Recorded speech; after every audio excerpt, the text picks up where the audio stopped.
Uma vez que você aprendeu fotografia, você pode fotografar com qualquer câmera, literalmente, literalmente. Você não demora mais do que 5 minutos para entender como é que a câmera funciona.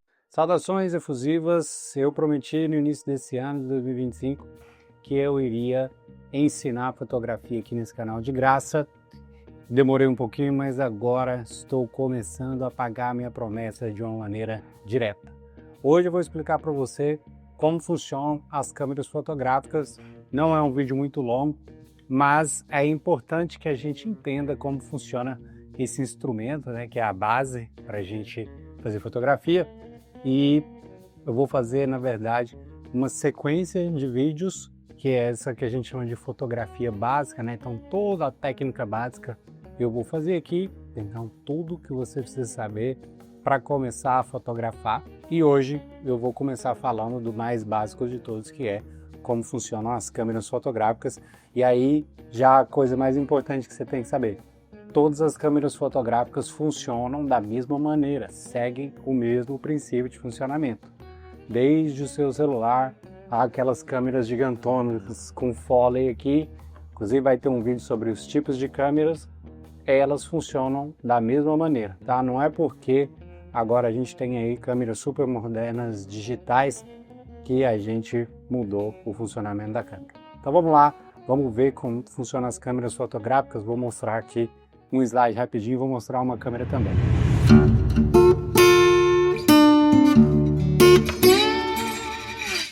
Bom, primeiro que a teoria da câmera escura ou do quarto escuro, ele é milenar, ela é uma teoria milenar. A gente tem registros lá na Grécia de pessoas escrevendo sobre cientistas antes dele. Então, tudo indica que foi inventado por um cientista árabe, então antes da Grécia, então é uma coisa bem antiga. E eu já vi histórias, por exemplo, de que ele inventou isso para estudar astronomia, então conseguia projetar o céu noturno dentro da cabana dele. Mas o que é isso, basicamente? A luz passa, imagina que você está num quarto quadrado ali, totalmente escuro, ok? Você faz um furo na parede e aí por ali a luz entra. Essa luz que entra por um orifício pequeno ali, em meio a toda aquela escuridão, ela vai formar uma imagem na parede oposta. Então, aquele ali é uma projeção, tipo uma projeção de sala de cinema, vai projetar e vai formar uma imagem invertida lá na parede. Essa é a teoria da câmera escura. A teoria não, isso é o que acontece se você fizer isso que eu te disse num quarto escuro, certo? Mas só no século XIX é que alguém vai conseguir reter essa imagem.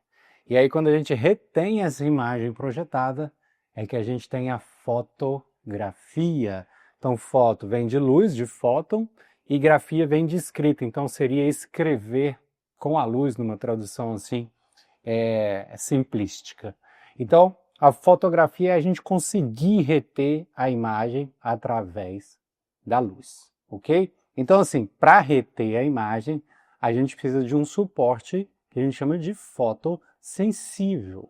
Por quê? Porque ele é sensível à luz no sentido que ele vai reter a imagem. Então, lá, quimicamente falando, o que acontecia nos primeiros processos fotográficos era o seguinte: você tinha uma coisa que só podia ser exposta à luz naquela fração de tempo que iria formar a fotografia. Eu ia falar fração de segundo, porque as fotos que a gente tem nesse momento da nossa vida, a maioria são feitas em frações de segundo, então muito mais rápidas do que um segundo. Mas os primeiros processos não eram assim. Então você tinha que ficar às vezes ali 20 minutos ou mais para fazer uma fotografia.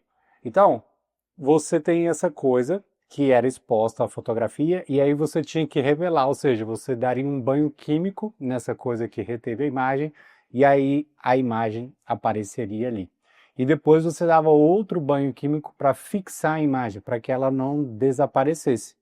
Então, tinha todo um processo ali, mas a macroideia o que é? Eu tenho a câmera escura que projeta a imagem e eu tenho alguma coisa lá que vai reter a imagem, que vai fazer a fotografia, que vai escrever a partir daquela luz. Então, para que aquela imagem fique ali, a gente tem que controlar essa coisa que vai fixar a imagem. Antes era um filme, como a gente tem aí, bonitinho ali, aquele filme, que já é um filme moderno, né? E ele domina o século XX, mas antes disso a gente tinha maiores formatos. Mas o que é a questão? A gente precisa fazer um cálculo para saber exatamente o tanto de luz que vai entrar. É assim que a gente calcula para que a foto não fique super exposta, ou seja, muito clara, que a gente chama de estourado também, ou para que a foto não fique subexposta, ou seja, muito escura. Então a gente faz esse controle ali para que a exposição fique correta. Então quando a gente fala de exposição na fotografia, a gente está falando disso, da quantidade de luz que vai entrar e que a gente vai gerar a foto. Uma coisa que vai ganhar o seu próprio vídeo no futuro é o triângulo da exposição.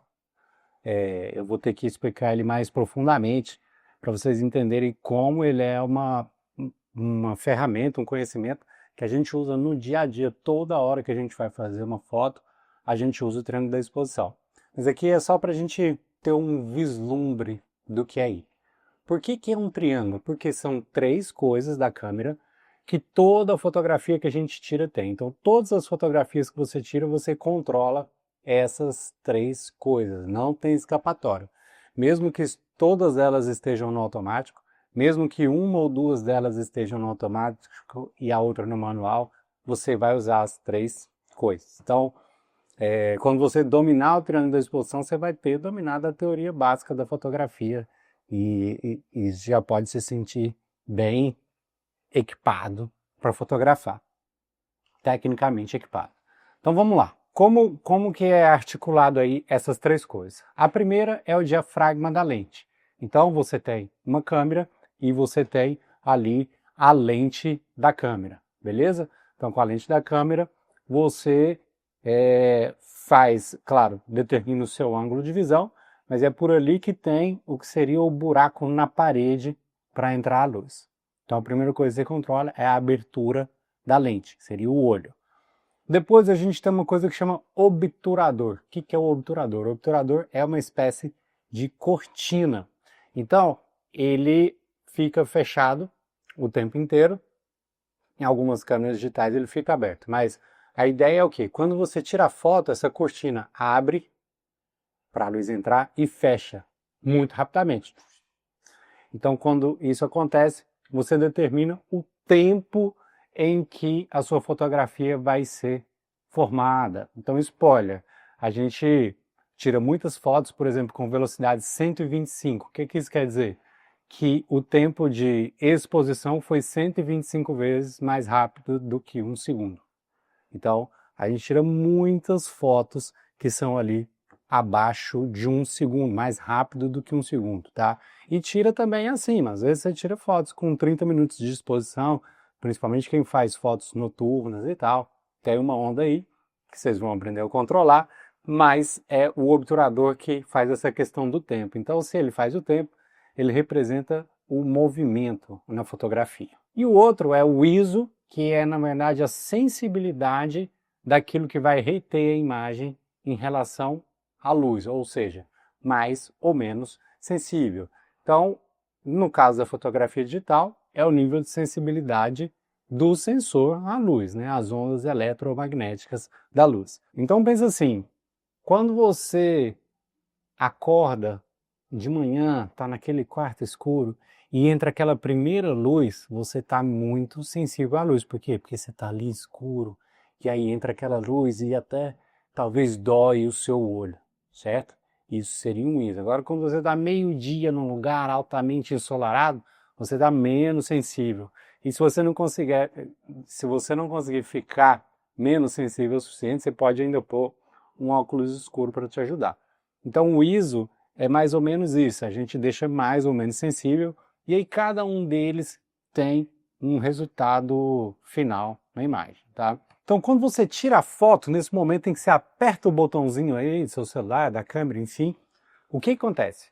O diafragma fecha na abertura que você determinou. Depois o obturador abre e fecha rapidamente e a imagem é retida no sensor digital ou na película química, dependendo do que você estiver usando. Bom, então isso aqui é uma câmera de médio formato, que a gente tem a lente, que entra aqui, e aqui você pode ver que ela tem um espelho, ó. Esse espelho aqui ele joga a imagem aqui para cima para a gente poder ver a imagem quando a gente olha aqui no visor. Então essa aqui é uma câmera clássica dessas com espelho, lembrando que agora as mais moderninhas são justamente as mirrorless, ou seja, sem espelho. Aqui eu tirei o back aqui, então imagina que isso aqui é a mesma coisa se for um sensor digital. Aqui é a lente e aqui o obturador. Então você arma o obturador e tira a foto. Quando você tira a foto, ele abre e fecha rapidamente. Essa velocidade que a gente está vendo aqui são 60 vezes mais rápido do que o segundo. Ó. Pronto. Vou fazer em câmera lenta para você ver uma vez. Então vou armar. E aí... Então basicamente é isso que acontece dentro da câmera quando você tira a foto, ok? Aqui é só para a gente conseguir ver a imagem. Hoje em dia normalmente é um sensor digital, mas se você tem uma câmera com visor analógico, né, visor direto, ou visor por espelhos como é esse aqui, a gente consegue ver a imagem normal. E aí, lembrando que ela tem um espelho, por quê? Porque a imagem é gerada invertida. Para você ver a imagem certinha aqui em cima, você precisa de ter um conjunto, um espelho aqui embaixo e o pentaprisma lá em cima para fazer a imagem inverter aqui. Então, apertou o botão, essa mágica acontece ali muito rápida, por isso que as câmeras são essas maquininhas fascinantes que tem que funcionar bem para que tudo ocorra bem. Entenda isso então. Todas as câmeras, todas elas funcionam da mesma maneira. Não importa o estilo. A teoria que faz a câmera funcionar é a mesma, tá? Claro, umas são maiores, outras são menores, outras, enfim. Tem muita coisa para a gente aprender. Mas se você entender que esse é o princípio que rege todas, vai ficar fácil de você entender que, uma vez que você aprendeu fotografia, você pode fotografar com qualquer câmera, literalmente, literalmente. Você não demora mais do que 5 minutos para entender como é que a câmera funciona, tá? Onde está o botão, o que faz o quê, mas você sabe o que todas as câmeras fazem. Então, não tem problema, tá? É igual aqui no Brasil, você que nasceu aqui, você pode ir em qualquer estado, vai ter mudança de sotaque, você pode ter que adaptar uma coisinha, mas você vai saber o que as pessoas estão falando. Igualmente na câmera, só que as câmeras não têm sotaque, então facilita bastante. O botão muda de lugar, o menu, não sei o que, mas todas elas fazem a mesma coisa. Se você entender uma, você entendeu todas. Eu tentei deixar esse vídeo rápido aqui, é uma série só de fotografia básica, então a minha intenção é passar as coisas para vocês objetivamente. Obrigado para você que assistiu até o final. Não deixe de visitar o site photopunk.com.br, que é dedicado para quem quer aprender e conversar sobre fotografia, para pessoas que querem viver com uma câmera ao seu lado. Se inscreva no canal se você ainda não é inscrito e obrigado. Valeu!